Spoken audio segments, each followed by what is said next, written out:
Bueno, mientras está pasando todo esto, la España negra, la España de sucesos, por desgracia no descansa, y en Palencia comienza una historia que seguimos recordando a día de hoy, 33 años después, la desaparición de Virginia y Manuela, conocidas como las niñas de Aguilar de Campoo.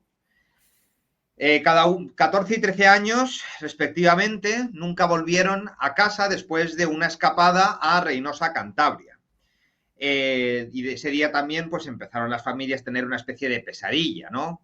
Y además, como hemos dicho antes, a diferencia de Alcácer, que estuvo muy cerca cronológicamente, no se encontró un foco mediático ni presión social, ni la reacción política que hubiese merecido el caso. Quedó sepultado, de hecho, bajo otros titulares, bajo otros chavales desaparecidos, bajo otras corruptelas políticas o bajo otras novedades en el panorama político, social o cultural del país. Sí, esto es lo que siempre nos preguntamos. ¿Qué hace a un caso mediático? ¿Cuáles son las razones en las que una desaparición se habla día y noche en los canales de televisión y otras no existen para nadie? Pues así es, David, pero como hemos dicho en muchos otros programas, en España se denuncian cerca de 10.000 desapariciones todos los años, de las cuales una tercera parte aproximadamente se corresponden con niños y de las cuales la mitad aparecen, ¿no? Sí, las estadísticas son para echarse a temblar. Son para echarse a temblar, son para, vamos, para tener mucho cuidado y para siempre tener en consideración de que hay que andar ojo a visor ante cualquier peligro o persona que pueda tener contacto directo con criaturas, ya que puede suceder muy fácil, en menos de un minuto lo has perdido y eso ya pues la vida entera la tienes hundida. Sí. Además, asusta también que el entorno más cercano suele estar muy relacionado con estas desapariciones también. Correcto. Que da aún más miedo a estos números. Y de hecho el caso de hoy es todavía más horripilante porque es un caso que 30 y pico años después todavía no se ha sabido absolutamente nada del paradero de las dos crías, a las que se presumen muertas, considerando el tiempo que ha pasado, ¿no? Sí. Las propias autoridades de Castilla-La Mancha lo dejan claro, que este era un caso de adolescentes que se escaparon por un arranque de rebeldía, un noviete, una escapada. No llevaban dinero, no tenían ropa de recambio y no hicieron planes para sostener una fuga. Aún así, la Guardia Civil cerró la puerta a la denuncia durante las primeras 48 horas, que eran súper importantes en este caso. Para entender un poco este caso, David, hay que empezar por las dos chicas, por Virginia y por Manuela. Para mucha de la gente que vivía allí, simplemente eran nombres que aparecían en un póster de Se Busca, pero en realidad eran dos adolescentes menores de edad con sueños pequeños y amigas inseparables y una vida pues marcada por un destino completamente fatídico. Por un lado tenemos a Virginia. La verdad es que Virginia y Manuela, David, eran como medio opuestas, ¿no? Mientras que Virginia pues tenía 14 años, era la pequeña de una familia numerosa, tenía 3 hermanos y vivía con su madre viuda en Aguilar de Campoo. Toda la gente que la conocía decía que ella era niña de pocas palabras, que era bastante introvertida, bastante tímida, no era una persona que tuviera grandes núcleos de amistad, ni que fuera protagonista.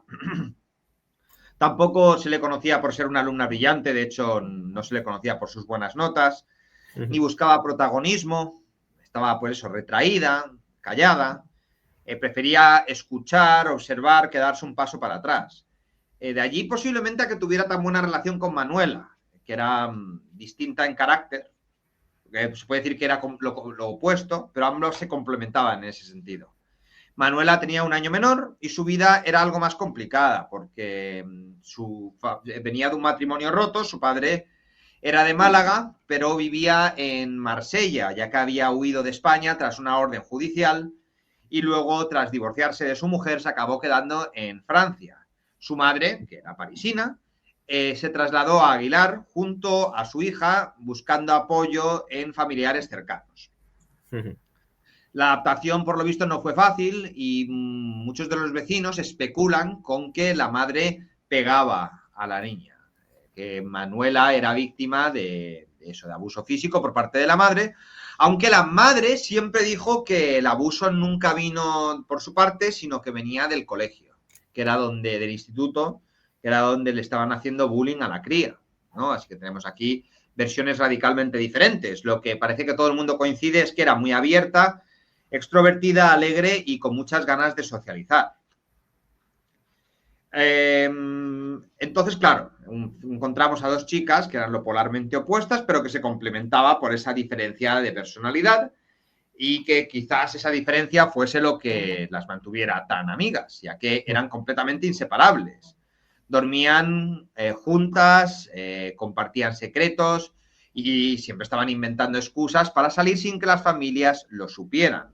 Ambas eran muy malas estudiantes, tenían poco interés académico y fuera del aula pues tenían interés en vivir un poco la vida en esta zona tan gris de España, que en esos pueblos de Palencia, así limítrofes con Cantabria, destacan por el frío, los días grises, la poca gente. Entonces, pues, un poco para verlo, ¿no, David? Sí, pero vaya, la rutina. Que le gustaban disfrutar de la fiesta, ¿no? Hombre, tenían 13 y 14 años y tú te puedes imaginar en un pueblo tan pequeño, teniendo Reynosa relativamente cerca, donde podías sentirte un poco en tu propia burbuja, con tus amistades, bailes, exposición a otras amistades. Para una persona joven vas a estar mejor que en tu pueblo gris. Ahora sí, para dos personas mayores como tú y yo, lo mismo preferimos estar en Aguilar de Campo que en Reynosa, ¿no? Sí, ya nuestra época de fiestas parece que eso nos ha pasado, ¿no? Parece que se nos ha pasado. Entonces, claro, el escenario del crimen era la fuga para irse a una discoteca de Reynosa bastante famosa llamada Copos, que era el sitio donde siempre iban en sus escapadas clandestinas.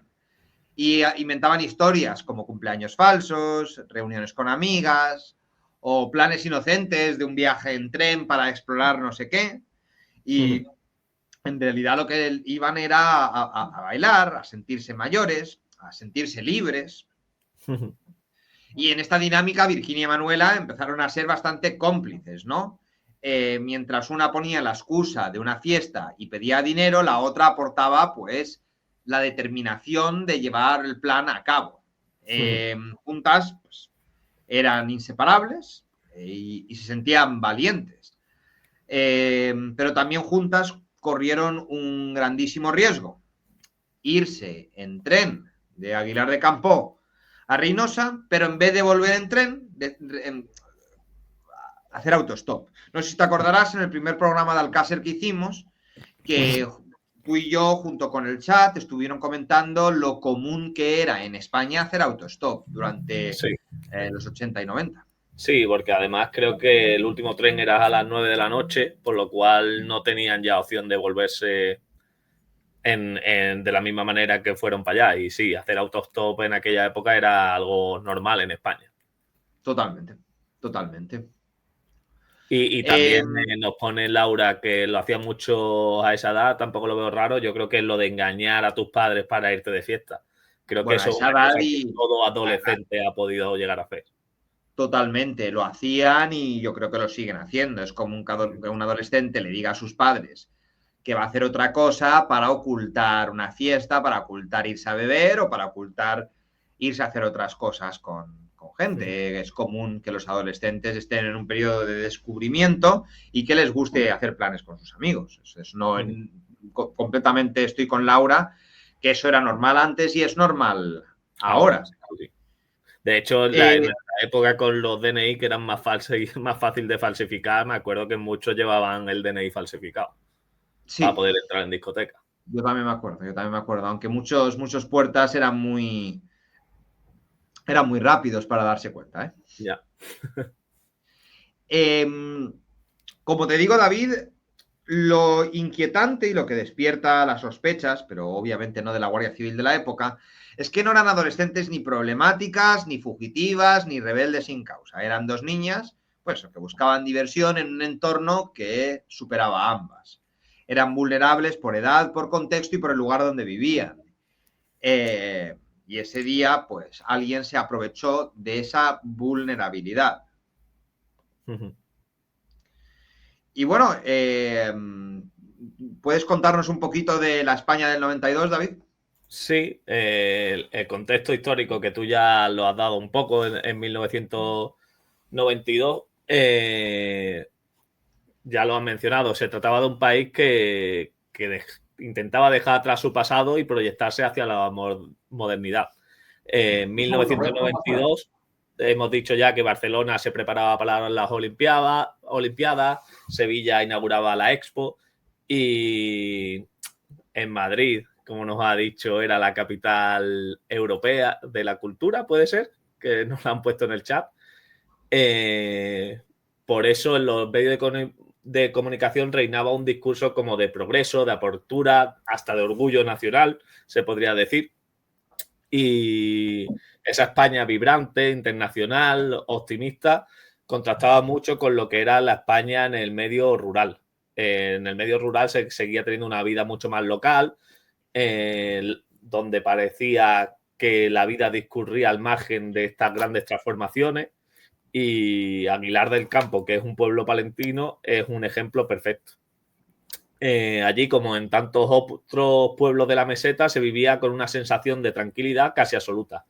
Las casas se dejaban abiertas, los vecinos entraban y salían de tu casa sin necesidad de llamar, y la idea de que un crimen grave pudiera ocurrir pues era impensable. Por eso había toda esta confianza como del hacer autostop o dejar tu casa abierta, etcétera.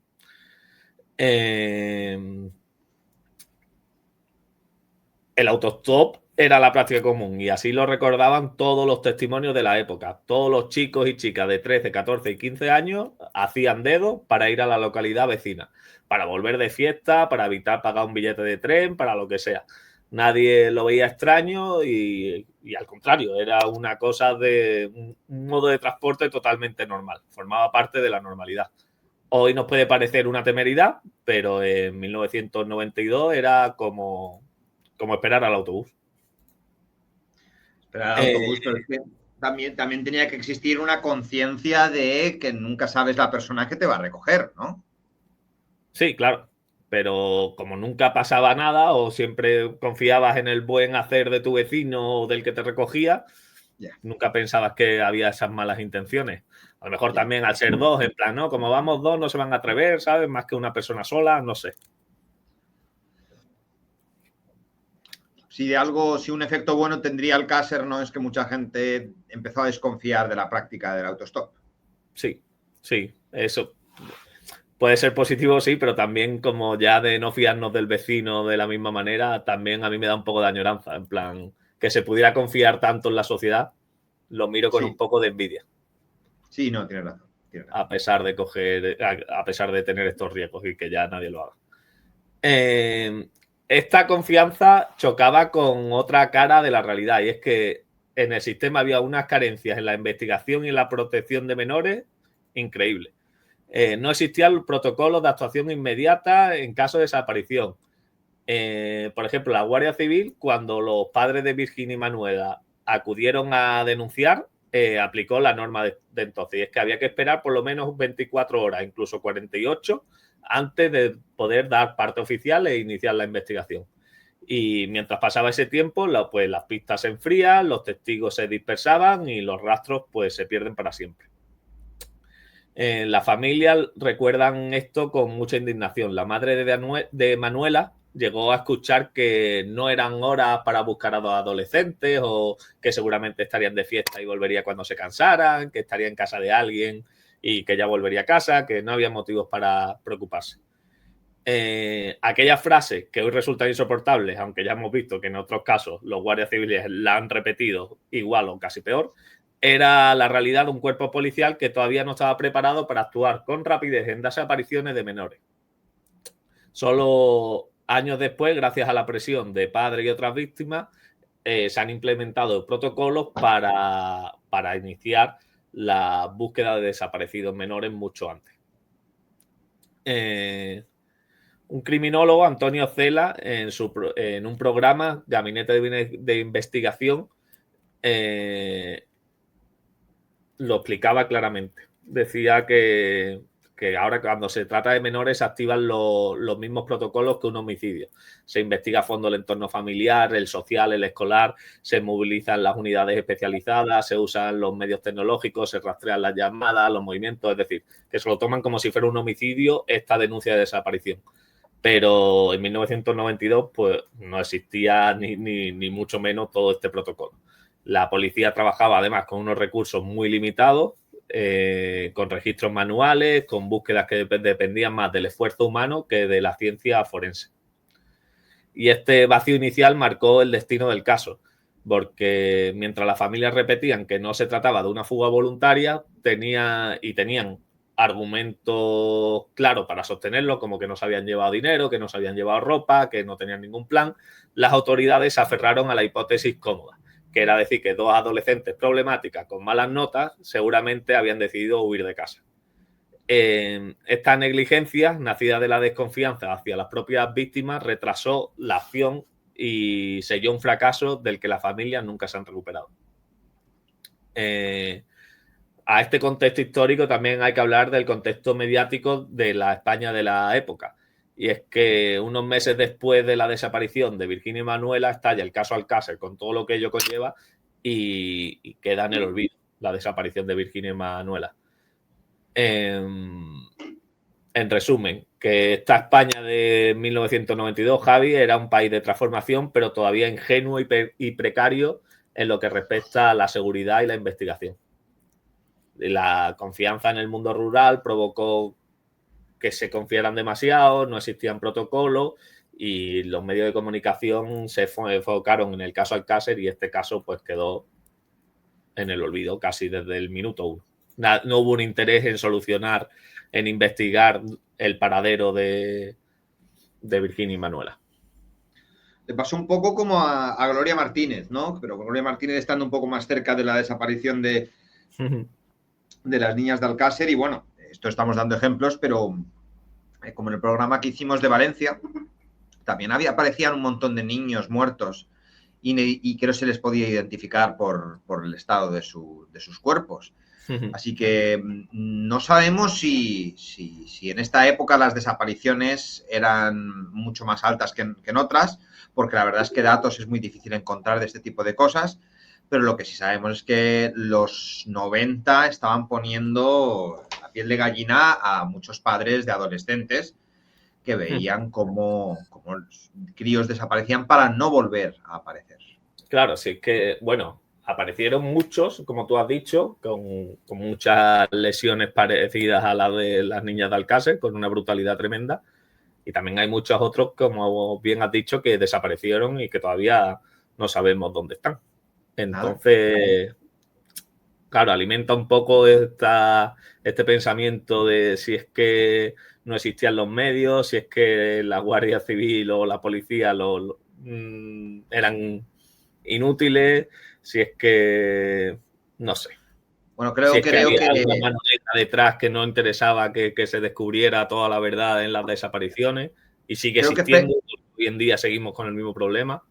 Creo que Félix Ríos, que va a venir al canal dentro de poco, nos va a convencer de que la Guardia Civil lo hizo todo bien, ¿no? Creo que es un poco la tesis que él suele manejar, pero ojo que también la maneja Triun. Triun siempre defiende que la Guardia Civil hacía muy bien su trabajo. Nosotros discrepamos con esa opinión, obviamente. Nosotros discrepamos con esa opinión, pero bueno, gracias por ponernos un poco en contexto, David. La última noche, la de la desaparición, ya hemos dicho que era festivo en Castilla y León, ¿no? Que era día de Villalar, día de celebraciones. Y bueno, claro, Virginia y Manuela dijeron, día de celebración, pues nos vamos a la discoteca de Reynosa, a copos y a pasarlo bien un ratejo. Sí. Así que esa tarde, pues siguieron en plan un poco con la marcha del plan. Virginia pidió dinero a su madre diciendo que había un cumpleaños y que había que comprar la tarta para una amiga de la pandilla. Se despidió, pero justo unos segundos después regresa a casa porque se le han olvidado las llaves.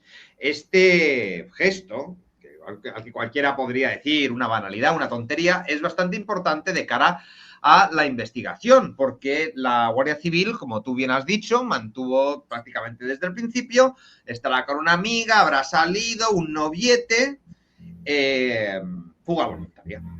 Pero ¿quién que planea no regresar se preocupa por llevarse las llaves? ¿No? Eso es una pregunta que habría que hacerse. Una vez juntas, las dos amigas fueron a la estación de Camesa, que está cercana a Aguilar de Campoo. Tomaron un tren de cercanías alrededor de las 6:30 de la tarde. El trayecto hasta Reynosa era breve, una media hora escasa, para recorrer unos 30 kilómetros aproximadamente.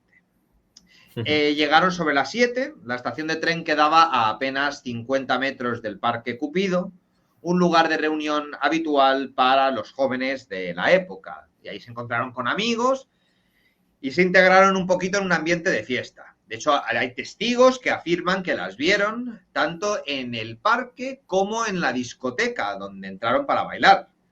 La verdad es que iban un poco a contrarreloj, como pasa mucho a la gente joven, que quieren salir y al final están 20-30 minutos en la discoteca porque luego tienen que volverse a coger un tren.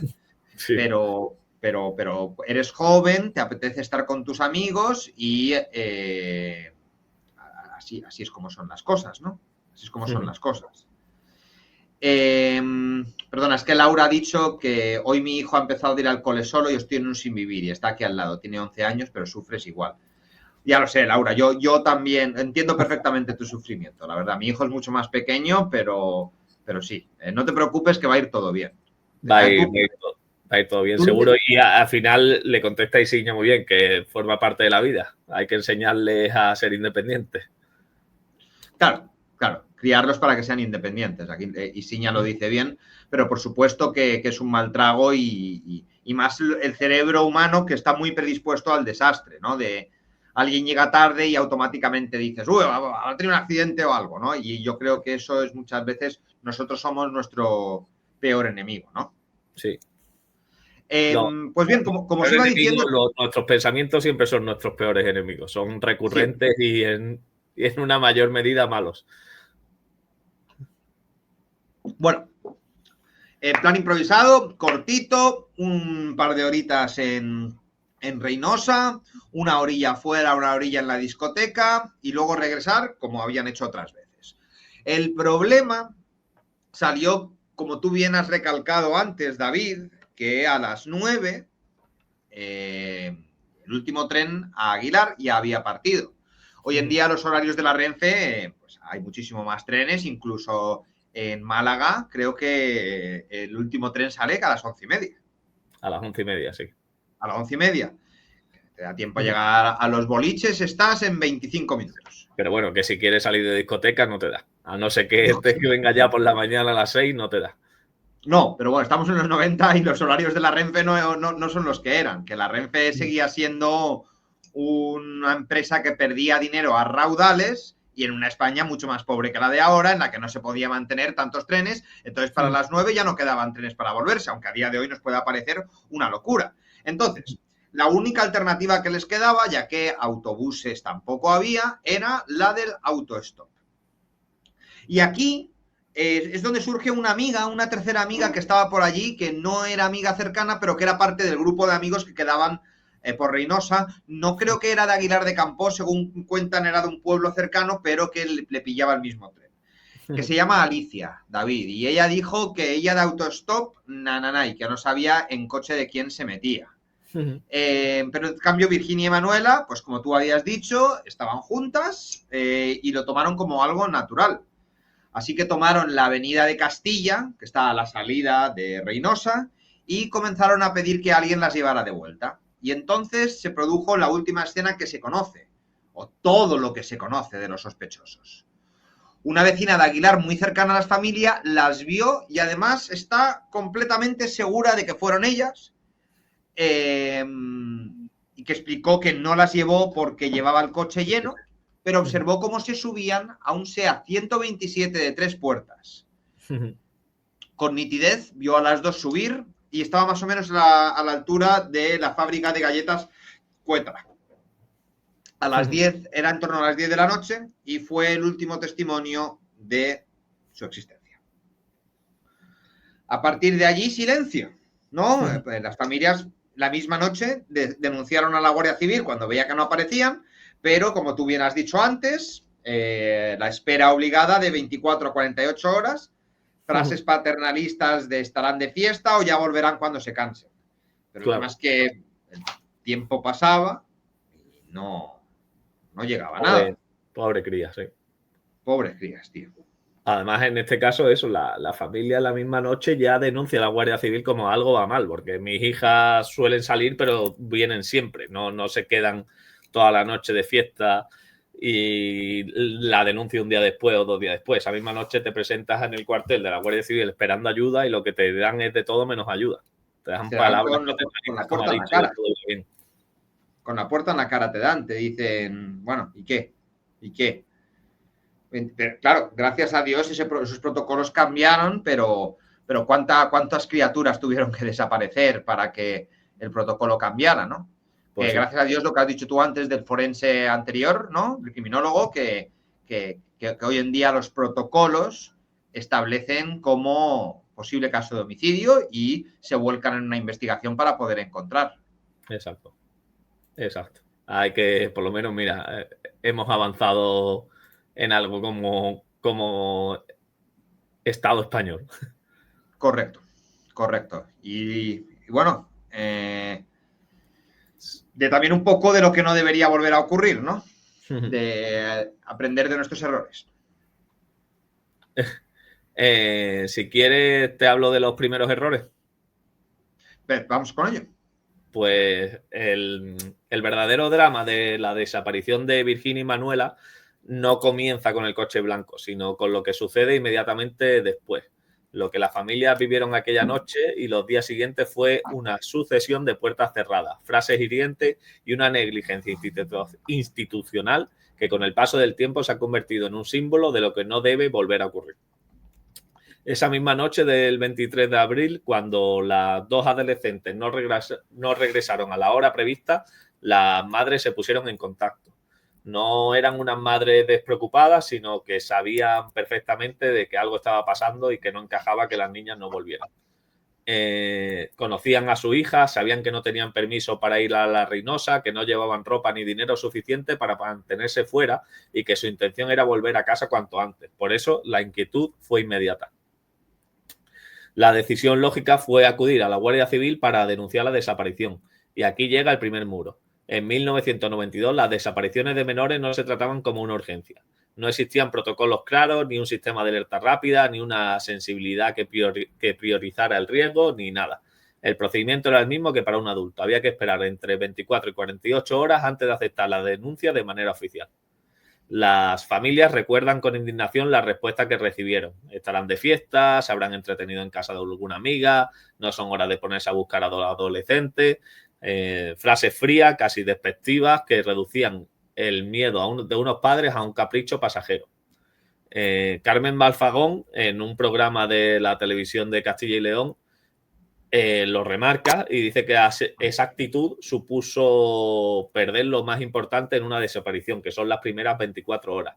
En esas 24 horas se podían haber revisado las carreteras, identificado los coches sospechosos, tomado testimonio fresco, peinado la zona, horas que nunca se recuperaron. La Guardia Civil siempre tenía como la hipótesis de la fuga voluntaria. Lo hizo con argumentos que hoy resultan incomprensibles, como que no eran buenas estudiantes, que les gustaba salir de fiesta, que tal vez buscaban nuevas emociones, pero esa construcción policial chocaba con las evidencias claras que no llevaban ni la ropa puesta, ni una mochila con más ropa, ni dinero suficiente y sobre todo el detalle de las llaves que tú has mencionado antes, como Virginia sale de casa, se olvida de las llaves y vuelve para recuperarlas. Es decir, que su intención es volver a casa. Si no, ¿por qué leches ibas tú a volver a casa a recuperar una llave? ¿Quieres aportar algo, Javi? Nada, simplemente que lo que está mencionando en el chat una cosa muy interesante, que es que equipo de investigación de La Sexta entrevistó al dueño de un 127 blanco que ya había llevado a las niñas con anterioridad. Y es una cosa que voy a mencionar, pero que de momento continúa, perdona. Vale. Pues eso, en los años 90 se confiaba en exceso en la seguridad de la vida rural y se subestimaban los riesgos. En pueblos como este de Aguilar de Campoo parecía inconcebible que vaya a ocurrir nada de un delito grave, ni mucho menos. Y esa mentalidad pues llevó a este exceso de confianza. El tiempo sigue y finalmente se acepta la denuncia después de 48 horas, 2 días en el que cualquier investigación actual se consideran decisivos, las primeras 48 horas, pero aquí todo surge a partir de las 48. Para entonces los posibles rastros del coche, las huellas en la carretera, los recuerdos nítidos de testigos, todo estaba desdibujado. La investigación arrancaba con un lastre que iba a ser imposible de superar. Por eso los primeros errores no fueron solo errores burocráticos, fueron también, podremos decirlo, errores morales. La incapacidad de escuchar a una familia que desde el minuto 1 afirmaba con convicción que sus hijas no se habían fugado. La falta de empatía se sumó a la falta de recursos y el caso quedó marcado desde su origen por la sensación de que el tiempo perdido sería irrecuperable. Así que cuando hablamos de este caso, de la desaparición de Virginia y Manuela, los primeros errores son los que más nos duelen, porque son los que provocan todo este cúmulo de errores posteriores y no descubrir la verdad. Totalmente. Joder. Y realmente es que Triun aquí lo justificaría diciendo, pero es que a ver, ¿tú qué te piensas? Que en un pueblo de Castilla y León la Guardia Civil iba a tener recursos para dedicarse a buscar. Ya, pero joder, si se hubiera dado la voz de alarma, si además tenías a esta vecina que sabía el modelo del coche y el color, etcétera, pues a lo mejor podían haber acercado o dar con el paradero de ese coche muchísimo antes. Pues sí. Y bueno, David, ¿cómo siguió la investigación? Sí, bueno, lo que sigue después es un poco desastre. Todo lo que viene ocurriendo, ¿vale?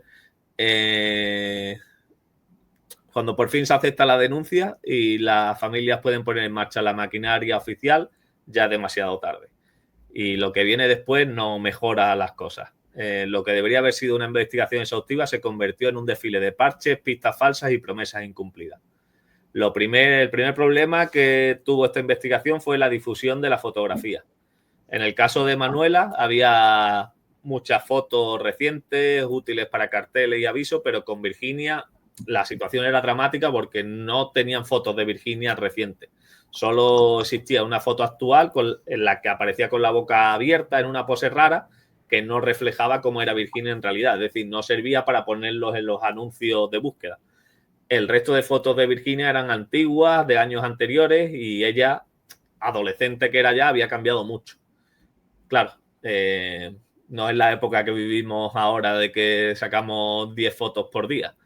Era 1992, con donde a lo mejor la foto te la sacabas en tu cumpleaños o vete tú a saber, en un evento importante.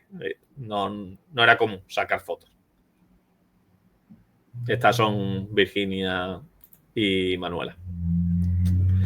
Se imprimieron carteles, se repartieron por toda la comarca, se hicieron llamamientos en radios locales, la familia se volcó en la búsqueda, el hermano mayor de Virginia recorrió medio país siguiendo pistas que no llegaban a ningún lado, porque claro, también pasa lo de siempre, que se publica estas 2 fotos de la niña para buscarla y venga la lluvia de llamadas diciendo que la he visto en este sitio, que las he visto en este otro, en todos los lugares de España. Había gente que decía que habían visto a las niñas. Y el hermano intentaba seguir el mayor número de pistas posible. Cada llamada encendía esa chispa de esperanza porque alguien aseguraba haber visto a las 2 chicas que se estaban en Madrid, que se estaban en Sevilla o cualquier otro rincón de España, pero una y otra vez se comprobaba y el resultado era negativo. El caso llegó incluso a la televisión nacional, el mítico programa de Quién sabe dónde de Paco Lobatón, que dio voz a los familiares, lo llevó al plató y lanzó el caso a la audiencia masiva. La repercusión pues fue enorme, también lo fue el aluvión de llamadas, como tantas veces. Llama gente diciendo que la ha visto en estaciones, en bares, en barrios marginales, en todos sitios. Y eso saturó a la familia y a la Guardia Civil. Ninguna de estas llamadas aportó datos reales y todas esas llamadas, lejos de aclarar, terminó siendo un pozo de desgaste emocional y una distracción para los investigadores. Así que pasa el tiempo sin ningún avance, pero de ningún tipo, ni el más mínimo avance, y borrando opciones. Cada tanto el caso regresaba a los titulares de la forma más cruel posible. Por ejemplo, con hallazgos de restos óseos que abrían una puerta no a la esperanza, pero sí a por fin poder cerrar el caso y de alguna manera el dolor de la familia, como por ejemplo en 1994, que en el pantano de Requejada aparecieron 2 cráneos. Lo curioso de esta historia es que creo que eran 4 personas las que encuentran el cráneo, 2 de ellos periodistas, y los periodistas rápidamente dicen, pues estos cráneos son los de Virginia y Manuela, sin esperar ningún tipo de análisis, lo publican en la prensa. Y imagínate para la familia el golpe emocional cuando le hicieron las pruebas forenses y descubrieron que estos cráneos pertenecían a víctimas de la guerra civil. Las cabezas también de los periodistas, que aún sin ningún tipo de pruebas, afirmar en prensa que los 2 cráneos que han encontrado son los de las niñas, también es de traca, ¿eh? Bueno, se había privatizado ya muchos medios, se buscaba la visita, se buscaba el dinero, 2 cráneos juntos, ha habido unas 2 desapariciones, venga, pues nos la jugamos y si no es, pues ya hemos vendido algo, ¿no? Un poco totalmente la moralidad de la profesión. En 2001 lo mismo, nuevos huesos por la misma zona. Otra vez se especula que sean las niñas y otra vez la ciencia lo desmiente porque también era de la guerra civil. En 2018, en un embalse de Cantabria, aparece una mandíbula. Los titulares de prensa otra vez con lo mismo, señalan a Virginia y a Manuela, pero el resultado, como los anteriores, no eran ellas. Eran restos de un cementerio sobre el que se había construido el pantano. Cada hallazgo se vivía como una montaña rusa emocional, del alivio de tener quizá una respuesta al hundimiento de comprobar que todo era un error. Por eso ya muchos familiares decidieron alejarse de los medios, cansados de que se jugaran con su dolor después de tantos golpes. La Guardia Civil, mientras tanto, nunca pareció convencido de que se tratara de un crimen. El peso de la idea de la fuga voluntaria seguía contaminando la investigación y apenas avanzaba. El famoso coche blanco, que es la pista más sólida, se investigó solo a medias. Había una matrícula parcial que se sabía que era de Valladolid y existían registros de vehículos similares, pero ni con esos datos se llegó a identificar un propietario claro. En los programas de Telecastilla y León, los criminólogos fueron tajantes. Con más esfuerzo se podría haber cribado la lista de coches de esas características en Palencia, en Valladolid, en Cantabria, que hubiera sido laborioso, pero no imposible, porque todos los registros de los coches lo tienen. Y lo que se perdió en 1992 ya no se recuperaría nunca. Así fue como la investigación de Virginia y Manuela quedó atrapada en una especie de bucle. Carteles, llamadas, huesos equivocados, sospecha nunca confirmada, un caso que no avanzaba pero que tampoco se cerraba. Un expediente cogiendo polvo mientras las familias tratan de sobrevivir al vacío. Claro, y bueno, lo único que tenemos por el momento es un coche blanco, un SEAT 127, 3 puertas, ¿no? Sí. Que bueno, que es a través de la testigo y la declaración además de aquella mujer del pueblo, de Aguilar de Campoo, que las vio, parece que se acabó correspondiendo un poco con lo que declaraban otras 2 testigos de la zona, que las niñas subieron a un coche pequeño de matrícula de Valladolid. Y se consiguió hasta un retrato, David, que quedó registrado, un joven moreno de unos 20, 25 años, con melena larga, bien vestido, un joven que en apariencia no despertaba ningún tipo de alarma, porque no era, pues, lo que se dijera un estereotipo peligroso, sino un joven que podía pasar por cualquier vecino de la época.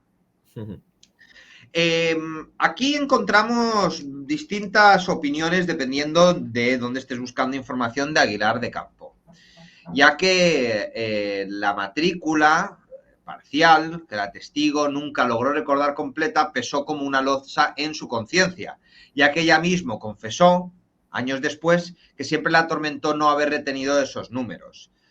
Y se dice también que uno de los grandes fallos fue no completar un rastreo exhaustivo de los propietarios de 127 blancos matriculado en Valladolid y en provincias limítrofes. Sí. Pero aquí existe una pequeña contradicción, que es donde entramos a lo que nos ha dicho en el chat anteriormente. Equipo de investigación, en un programa creo que relativamente reciente, de este año, entrevistó a un sospechoso, una persona que la policía tuvo como sospechosa, ya que tenía un 127 blanco y que era también de por la zona.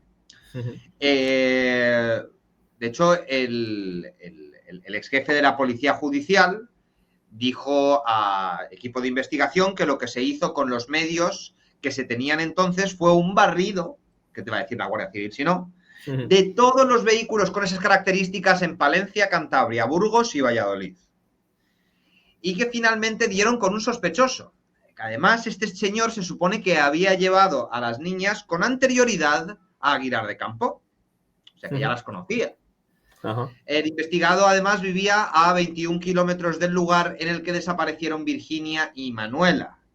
Y le dijo en una entrevista a equipo de investigación que tenía el coche, un 127 blanco, pero que nunca lo usaba. Que solamente lo usaba David para coger leña de vez en cuando. Y poca cosa más. Y este mismo sospechoso del equipo de investigación es el mismo sospechoso que declaran las dos testigos después de ver el programa de Telecinco. No, creo que es otro. Creo que es uno de los primeros sospechosos que tuvieron. Pero que lo clarifiquen en el chat alguien, pero yo estoy prácticamente seguro de que este es uno de los primeros que pensaban que era él, el individuo de 20-25 años, joven. Y decía, cuando le preguntaron si había recogido a las niñas haciendo autostop, dijo que recoger a muchas, pero que a estas no. Y que si recogía a alguna persona haciendo autostop era porque ya la conocía, así que él negó haber llevado nunca antes a las niñas. Cuando le preguntaron si estuvo en Reynosa en esa fecha, dijo que no se acuerda y que por último insistió que no conocía a las menores, ya que él era un hombre y ella unas niñas, por lo que la policía en la época, por lo visto, descartó rápidamente su participación. Pero de todas maneras, los criminólogos que revisaron el sumario dijeron que no se había registrado bien los coches, que tenían que haber revisado más matrículas, haber cruzado más datos de propietarios, verificar todas las coartadas, pero que este trabajo no se hizo a fondo.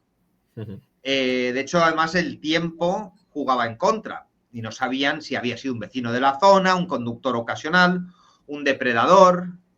El perfil del conductor y del coche seguía siendo el mismo, un absoluto misterio.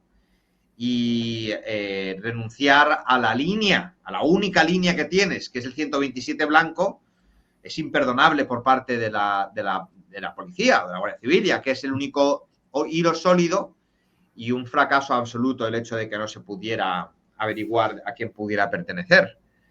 Y bueno, ya has dicho tú antes que en el programa de Paco Lobatón, llamadas por todos lados y la familia pues cada vez más desesperada, ya que iban a todos los lugares donde decían que las habían visto y todo resultaba en nada, en un fracaso. Y nada, la hipótesis de tratas de blancas cada vez estaba más cercana, como una red de explotación, niñas que desaparecen. Incluso hubo gente que decía que la habían visto en casas ocupas de Madrid, que Virginia tenía el pelo corto y que Manuela al estilo punky, pero que la policía nunca llegó a encontrar nada. Se comprobó que aquellas chicas no eran. Y nada, o sea, la de la fuga voluntaria, eso siempre es una hipótesis que se mantuvo algo coja, ya que no tenía sentido el tema de las llaves, no tenían ropa, no tenían dinero y nada, o sea, los padres cada vez, te puedes imaginar cómo estaban, con una sensación de que cada vez que algo parecía avanzar o parecía que algo se descubría, todo se desmoronaba.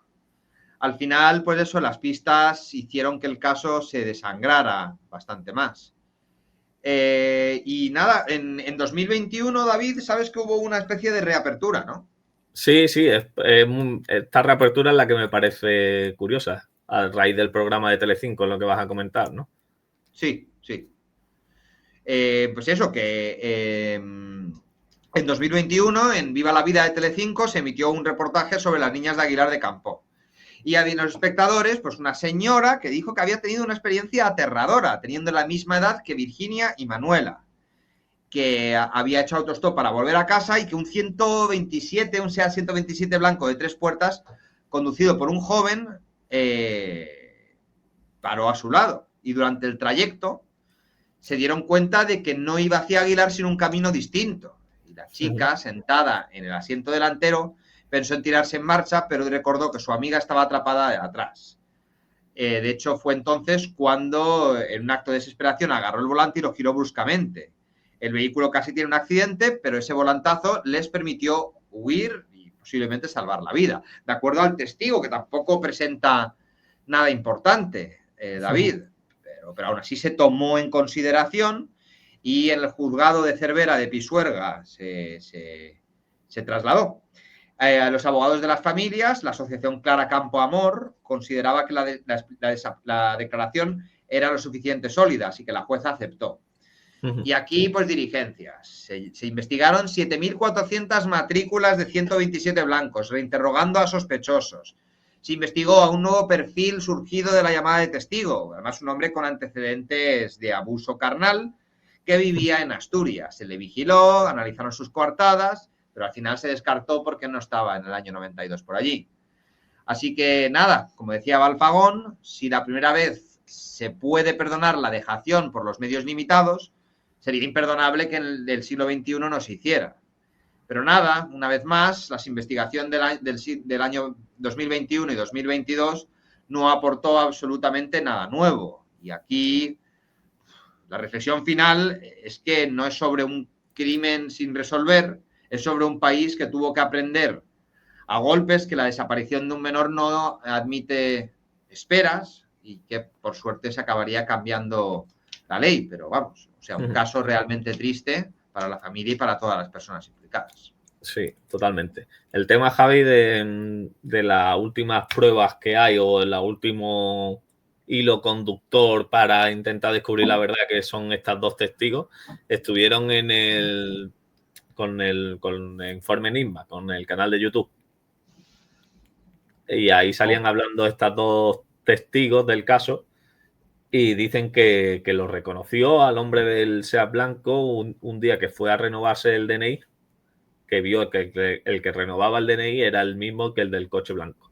Y por lo visto también hay unas conversaciones entre la testigo y donde no reconoce que haya sido el de las niñas, pero le pide disculpas a ella por lo que pasó con el coche.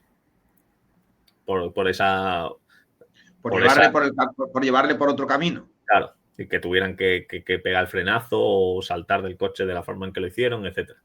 Que es un poco sospechoso que pidas perdón por lo que le hizo, pero claro, tampoco es motivo, prueba suficiente como para decir que tú fuiste el de las niñas de Campo. No sé, tampoco parece que haya una voluntad de querer descubrir la verdad en este caso. Hombre, porque la Guardia Civil dirá, tenemos mucho trabajo, anda que no hay casos de desaparecidos, claro, y tenemos que andar preocupándonos por niñas desaparecidas hace 30 y pico años, ya estaríamos buenos. Y nada, en un momento se quitan el muerto de encima y a otro tema. No, claro, no un caso de 30 y pico años donde además si descubrimos la verdad y descubrimos que la persona que ha hecho todo esto, en España no le va a pasar nada porque el crimen ha prescrito. Claro. Entonces, ¿qué? Podría escribir un libro o salir en un plato de televisión o en un canal de YouTube dando una entrevista que no le podría caer ningún tipo de pena en España. Es increíble. Nada. Y para añadir un poco más de leña al fuego, lo que también tiene unos huevos tremendos, es que no solo que los delitos no prescriban, sino que los delitos prescriban, sino es que, aun pudiendo demostrar que estuvieran involucrados, no les pasa nada, como en el caso del doctor Vicente Soler, que quedó demostrado que estaba él mismo como protagonista en vídeos con menores y la Guardia Civil dijeron, bueno, pero como esto ya ha pasado hace mucho tiempo, ya no te pasa nada a ti. Creo que en ese sentido la justicia merece un poco de repaso y lo que más huevos tiene también, perdona que lo diga, es que la jueza jamás habría reabierto el caso si no hubiera sido por el programa de Telecinco. También, sí, sí. La única voluntad de volver a reabrirlo es que se estaba haciendo mediático de nuevo, que había atrapado el interés de la gente y que la gente se enfadaba. Pues venga, un nuevo paripé para fingir que nada y luego poder cerrarlo de nuevo. Sí, de hecho en este programa lo ha puesto antes, creo que ha sido Miguel El Guaje, que Balfagún cree que los cuerpos pueden estar en una cueva y está pidiendo permiso al ayuntamiento para poder acceder a esas cuevas. Antonio, lo ha dicho Antonio.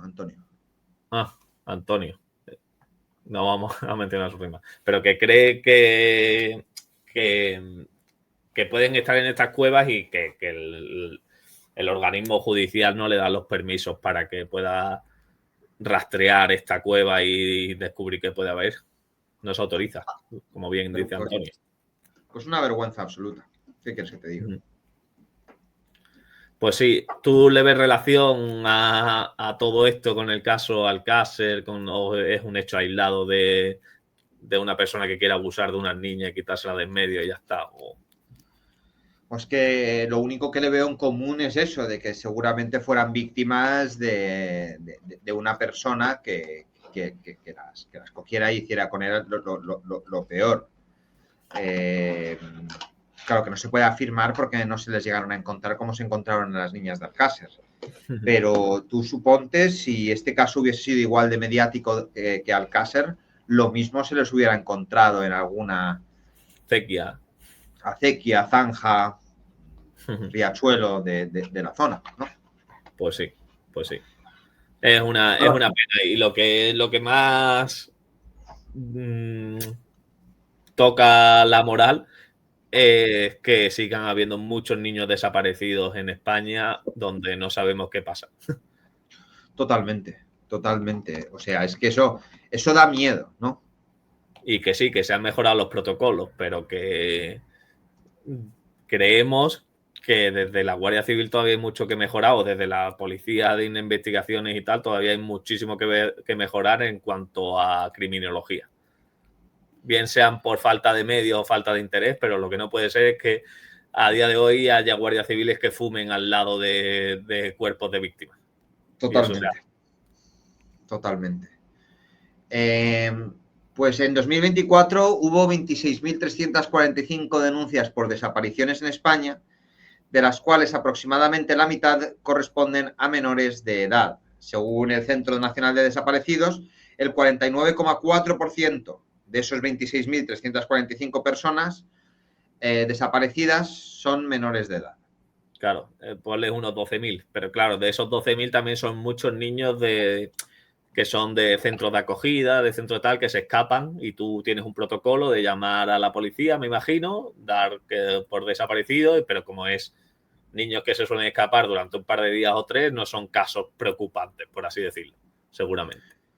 No, pero lo que sí que resulta preocupante es que en 2024 sigue habiendo 135 casos activos, de los cuales la mitad son niños, por lo tanto hay 70 y pico niños que han desaparecido sin que nadie sepa su paradero, sin que nadie sepa dónde están, con unas familias que sufren a diario y que lo que intentan obtener son respuestas. Claro.